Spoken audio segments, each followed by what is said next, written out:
स्वतःला स्वयंप्रकाशित समजण्याच्या नादात त्याकडे दुर्लक्ष केलं जातं.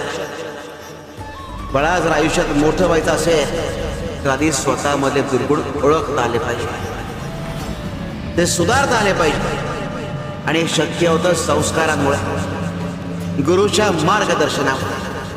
आता प्रत्येक वेळी गुरु तुमच्या सोबत असेलच असं नाही, म्हणून आम्ही काय केलं तर आम्ही एक मंत्र आमच्या भक्तांना दिला, तारक मंत्र.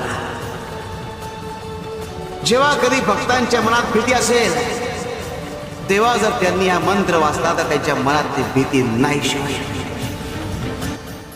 जो भक्तीने म्हणेल त्याचं रक्षण होईल आणि जो स्वार्थासाठी म्हणेल त्याला शिक्षा होईल. शिक्षक